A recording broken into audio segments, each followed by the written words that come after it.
Entramos entonces al capítulo 3, versículo 1.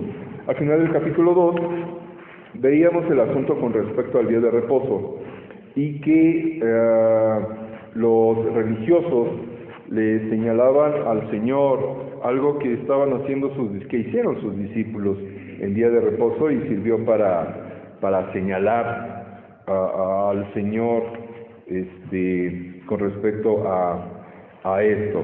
Entrando en el capítulo 3, leemos el versículo 1 y 2.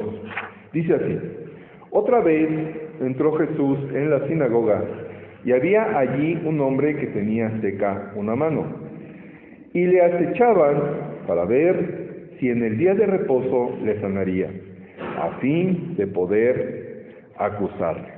Bueno, el Señor Jesucristo, había estado sanando a multitud de personas. Hemos visto que su fama, comenzó a correr, se empezó a dar a conocer, y muchísimas personas venían a él, en busca de que les favoreciera con la salud. El Señor no se negaba y les proporcionaba la salud. Bueno, al estar sanando esta multitud de personas, los adversarios se dieron cuenta de su compasión, se dieron cuenta de su bondad, de su amor para con las multitudes. Y por supuesto, querían ser capaces de decir, de acusarle, estaban buscando oportunidad de acusarle, y encontraron aquí un pretexto con respecto al día de reposo. Aquí Marcos nos introduce lo que estaba a punto de suceder, poniendo en escena a un hombre. Versículo 1, había allí un hombre que tenía seca una mano. Y esto fue una ocasión para los religiosos de poder acusar o de querer acusar al Señor.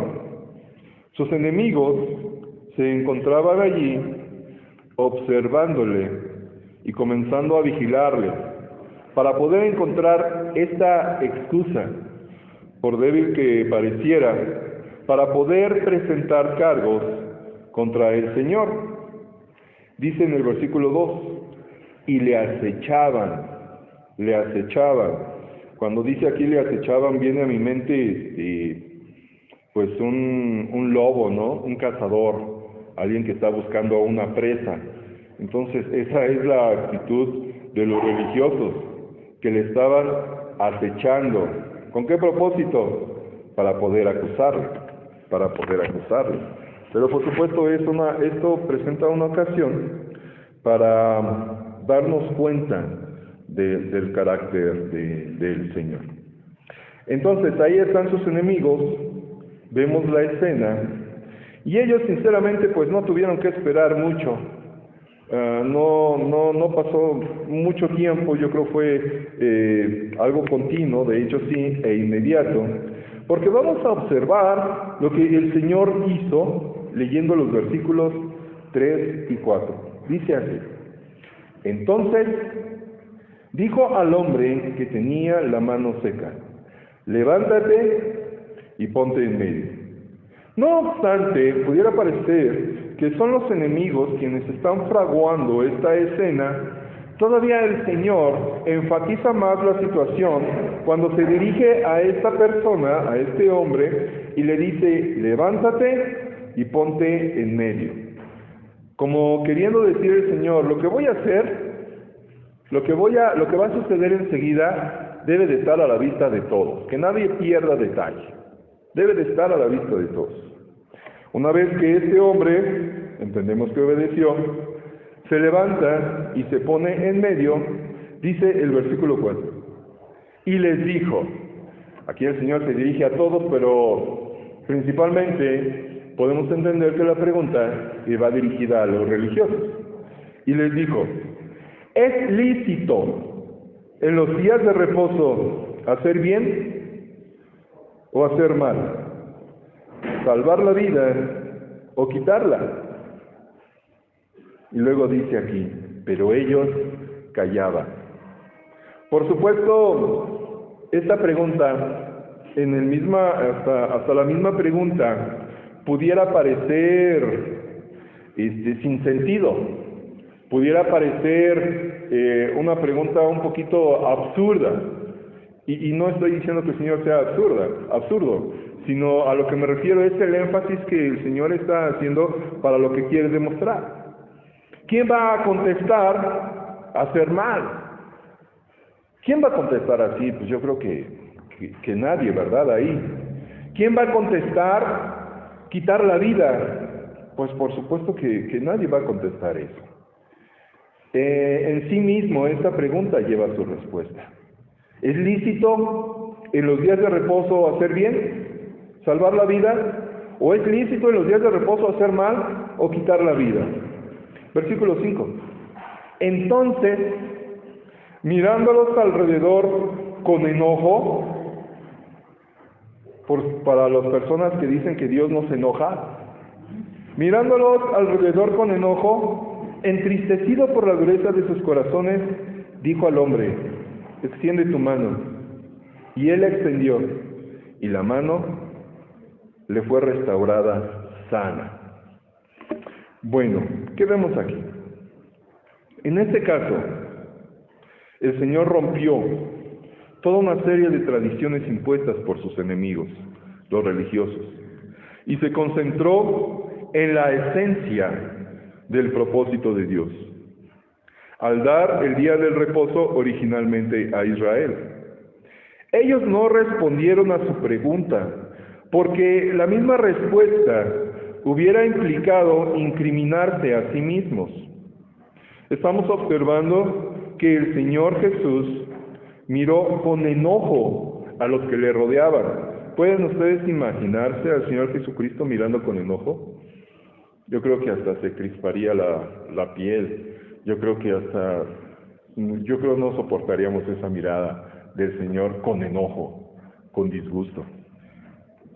Fijemos bien en nuestra memoria y en nuestro corazón el hecho de que Jesús puede enfadarse, y Él se enfada. ¿Cuántas veces el Señor, por nuestras acciones, por nuestros pensamientos, cuántas veces Él nos ha mirado con enojo?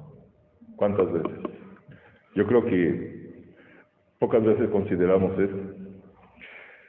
Un estudioso hace la observación que la palabra para enojo en el original griego se encuentra en cierto tiempo de conjugación. Es un tiempo que se llama aoristo, con una connotación de enojo momentáneo.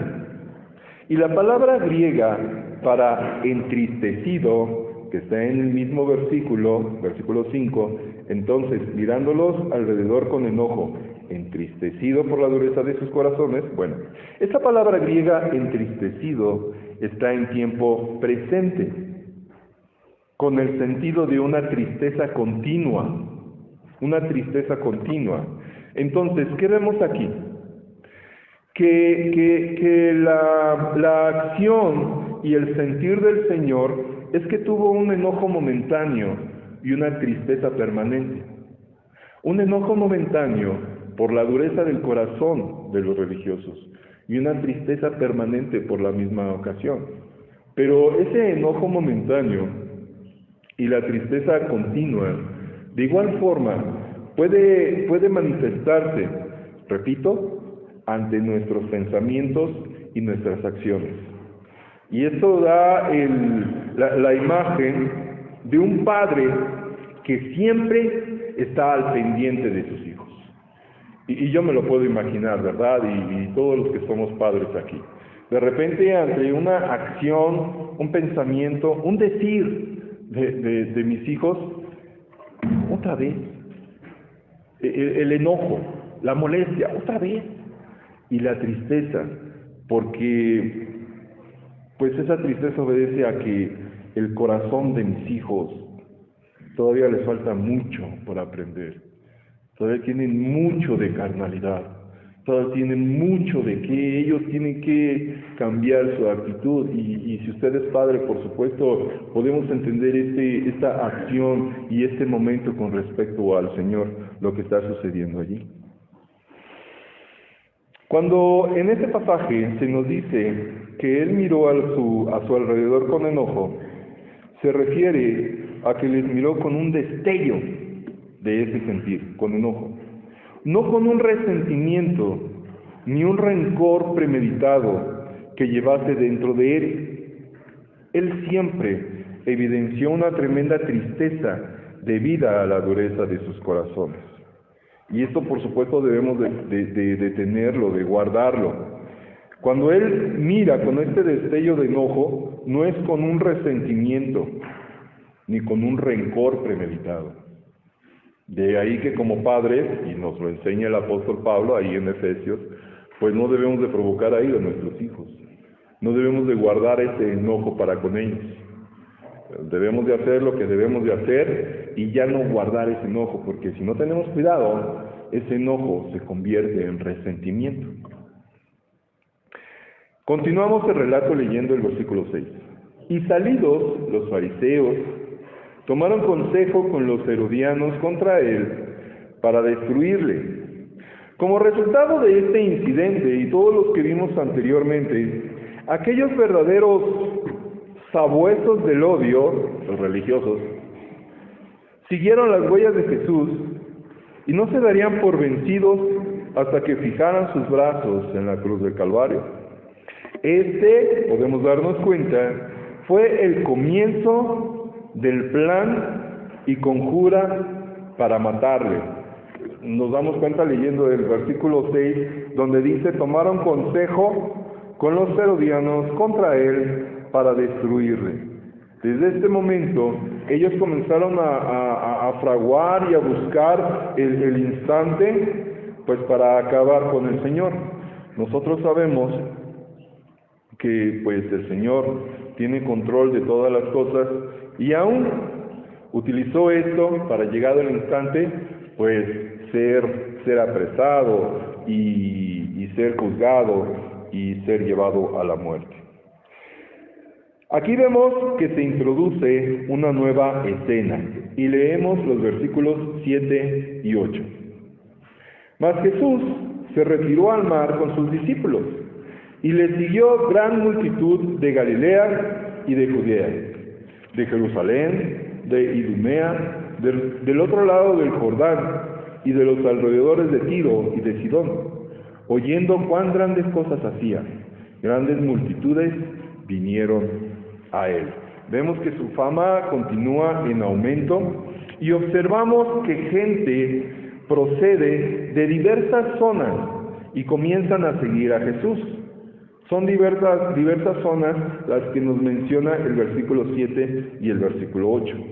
En ese instante, nuestro Señor se retiró discretamente, porque como Él mismo dijo en cierto pasaje, todavía no ha llegado mi hora. Y aquí vemos el control de todas las cosas por parte de Dios y su soberanía. Cuando Él dice todavía, esto lo dice en Juan 2:4. Vamos para allá, para poder enlazarlo a lo que estamos leyendo. Juan 2:4 dice así. Jesús le dijo, ¿qué tienes conmigo, mujer? Aún no ha venido mi hora.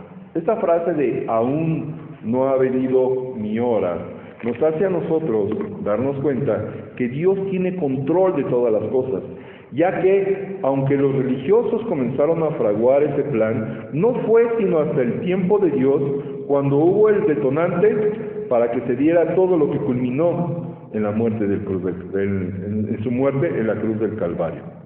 Ok, ahora, Él se retiraba y la multitud le seguía. Si tomamos nota de los lugares aquí mencionados y los vemos en un mapa, vamos a ver que abarca toda una amplia zona. De todas aquellas localidades, las personas acudían a escuchar al Señor Jesucristo. En ese momento, Él se enfrenta con otro peligro. Esta vez no era debido a los dirigentes religiosos, porque éstos tenían temor a la multitud. El peligro o el riesgo consistió en ser oprimido y agobiado por la muchedumbre. Así que vamos a observar lo que hizo el Señor. Versículos 9 y 10. Y dijo a sus discípulos que le tuviesen siempre lista la barca, a causa del gentío, para que no le oprimiesen, porque había sanado a muchos, de manera que por tocarle, cuantos tenían plagas, caían sobre él. Marcos nos dice que sanó a muchas personas. Los evangelios nos relatan solamente unos pocos casos de sanidad, de aquellos muy numerosos milagros que él realizó. Aunque aquí en el Evangelio de Marcos estamos viendo milagro tras milagro, milagro tras milagro, y de igual forma Marcos y los otros evangelios nos dicen que multitudes venían al Señor y por él eran sanados, nosotros sabemos que no nada más él realizó estos milagros. Nos lo dice el apóstol Juan ahí al final de su evangelio, en donde él hizo muchísimos milagros. Resulta muy significativo también la desesperación de aquel pueblo, lo cual nos recuerda la realidad de que la familia humana, de que la sociedad, de que todas las personas, de este lugar al que todos pertenecemos, es una familia muy necesitada, muy necesitada.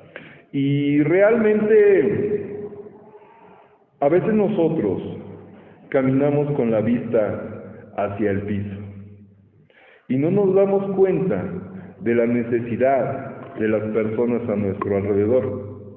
Y triste es también que no nada más nosotros que decimos creer en el Señor nos demos cuenta de esa necesidad, sino que las personas a nuestro alrededor, por todo lo que sucede en el mundo, y yo creo que también a causa de la tecnología, ni ellos mismos se dan cuenta de su necesidad. Versículos 11 y 12. Y los espíritus inmundos, al verle, se postraban delante de él y daban voces diciendo: Tú eres el Hijo de Dios.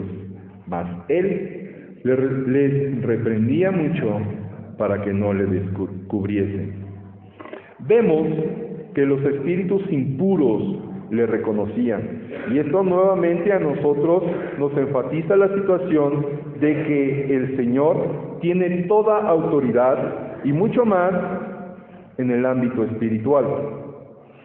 En nuestro pasaje bíblico podemos ver que los demonios le reconocen, pero Jesús no deseaba el testimonio público de aquel mundo espiritual. ¿Por qué no deseaba ese testimonio público del mundo espiritual?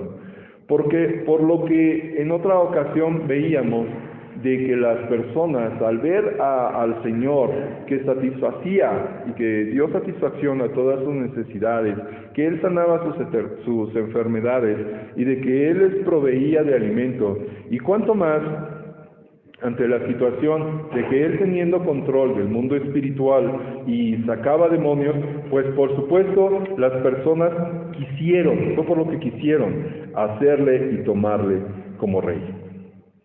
Llegamos ahora al momento de ver el propósito soberano de Dios en la elección y el nombramiento de sus 12 apóstoles. Versículo 13.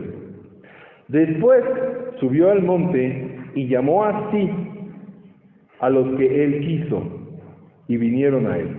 Dios es soberano y Dios llama a quienes él quiere, ¿ok? ¿Por qué? Él así lo determina. Versículo 14. Y estableció a 12 para que estuviesen con él y para enviarlos a predicar. Y esto es algo sobre lo cual debiéramos tomar debida nota. Muy importante. Nos gustaste o no, el Señor realizó una elección. Dijo Jesús en Juan 15:16: Vosotros no me escogisteis a mí, sino que yo os escogí a vosotros. Vamos a leerlo. Juan 15:16.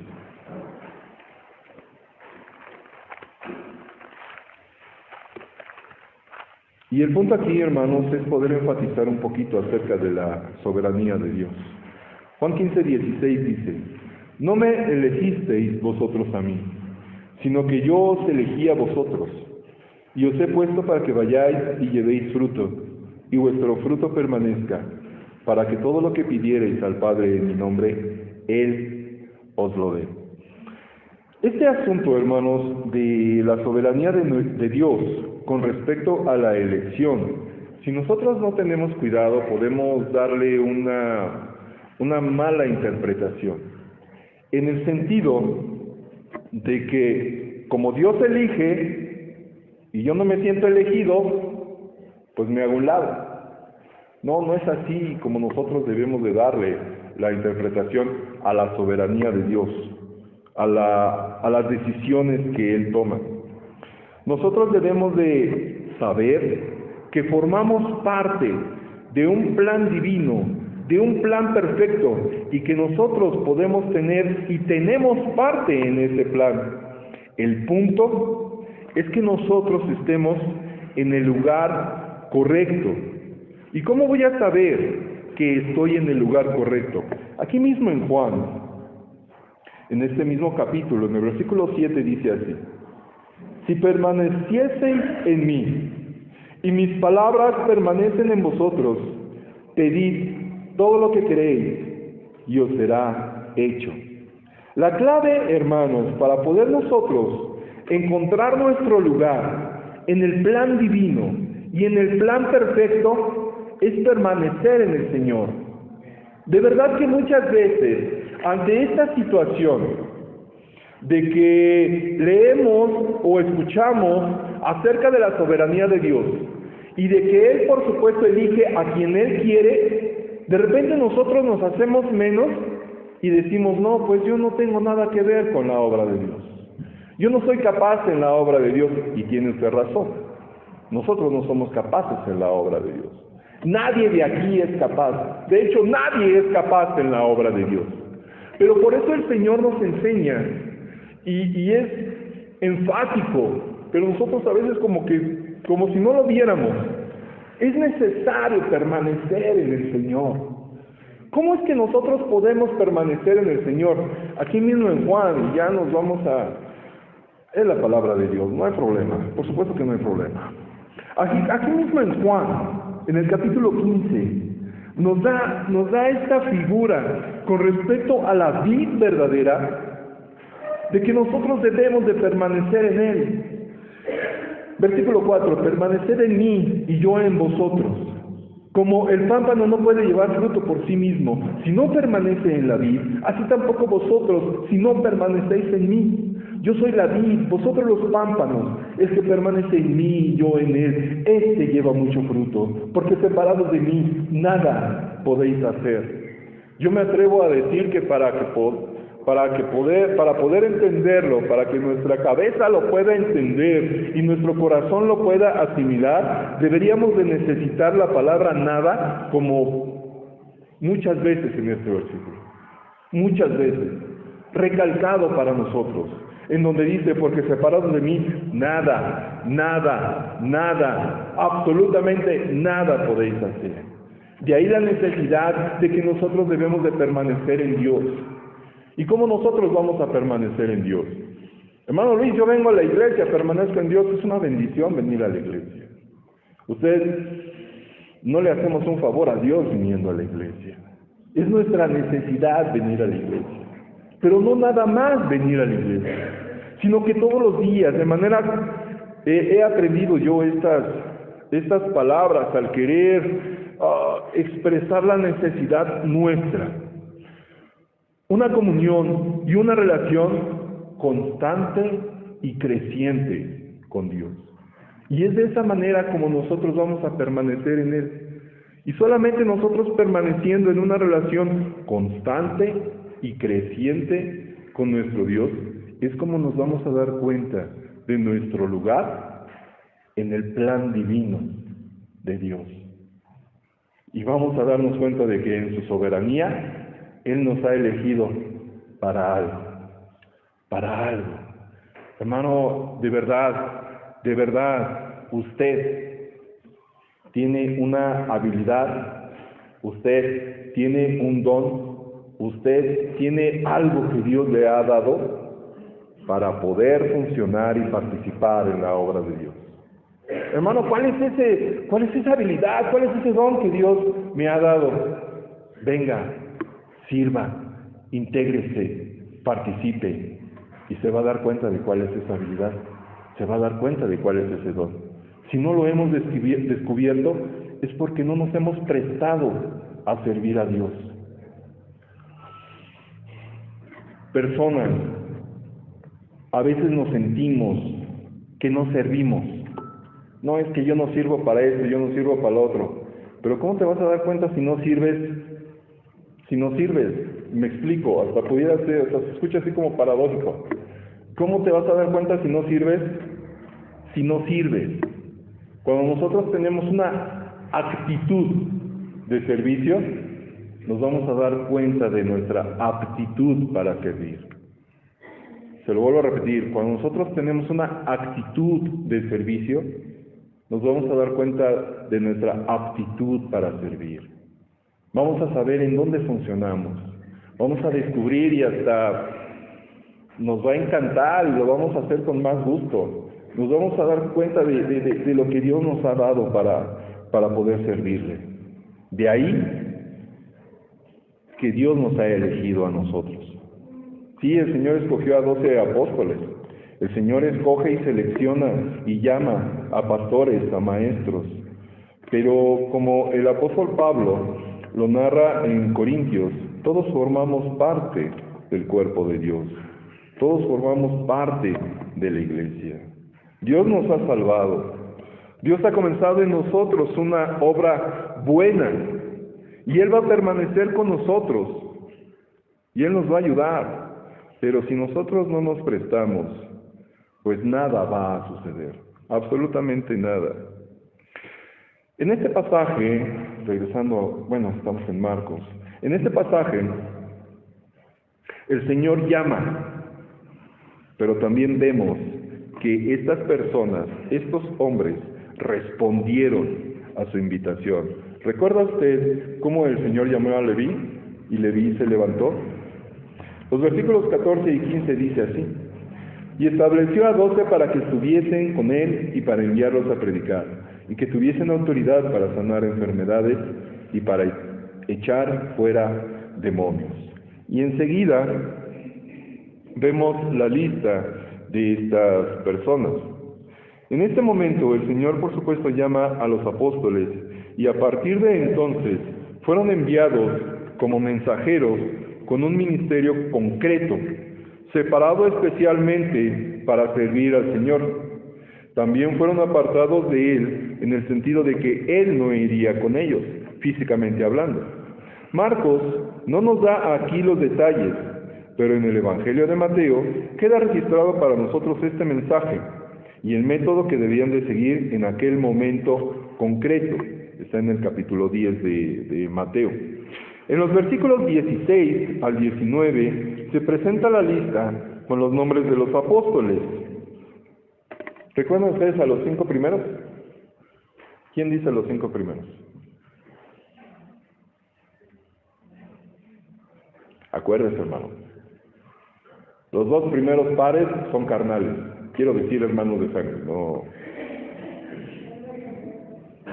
¿Quién? Pedro y Andrés. Luego, ¿quién? Los hijos del trueno, Juan y Jacobo. ¿Y el quinto fue? Leví, o sea, Mateo. Entonces, ¿a quiénes tenemos? Pedro, Simón, Juan y Jacobo, y luego Andrés. Bueno, aquí vamos a ver la lista completa, versículos 16 al 19. Dice: a Simón, a quien puso por sobrenombre Pedro, a Jacobo, hijo de Zebedeo, y a Juan, hermano de Jacobo, a quienes apellidó Boanerges, esto es, hijos del trueno, a Andrés, Felipe, Bartolomé, Mateo, Tomás, Jacobo, hijo de Alfeo, Tadeo, Simón el cananista, y Judas Iscariote, el que le entregó. y vinieron a casa. Entonces, esta es la lista de quienes el Señor llamó para ser sus apóstoles. Y por supuesto ellos respondieron al llamado. ¿Qué fue lo que sucedió cuando el Señor llamó a Pedro y Andrés? Le siguieron. ¿Qué fue lo que sucedió cuando Juan y Jacobo fueron llamados? Le siguieron. ¿Qué fue lo que sucedió cuando el Señor llamó a Mateo, a Leví? Le siguió. Entonces, hermanos, si el Señor le está llamando a usted, ¿qué es lo que tiene que hacer usted? Seguirle. Es en consecuencia, no quedarme sentado. Y créame que se lo digo con un ánimo de hermano, hay necesidad, hay oportunidad. Pero el asunto es, ¿qué cosa? Seguirle, levantarse, accionar. ¿Me explico? Espero que sí. Hermanos, hasta aquí nos quedamos. Gracias a Dios por su palabra, le agradezco su paciencia. Vamos a orar. Señor, te damos gracias por tu palabra, gracias porque eres bueno. Yo te ruego, Señor, que seas tú obrando en cada corazón y que sea de ánimo para darnos cuenta que tú eres bueno, y en tu bondad nos das la oportunidad de poder servir. Ayúdanos, Señor, a poder tener la actitud correcta y el ánimo para poder servir. Yo te ruego, Señor, que sea tu Espíritu Santo dándonos el ánimo, el deseo, el anhelo de querer participar, de querer servir a ti, Señor, que eres tan bueno, a ti, Señor, que eres tan amoroso, a ti, Señor, que eres nuestro Señor. Gracias por la paciencia de cada oyente. Bendice el tiempo que sigue en el nombre de Jesús. Amén. Que Dios le bendiga, hermanos.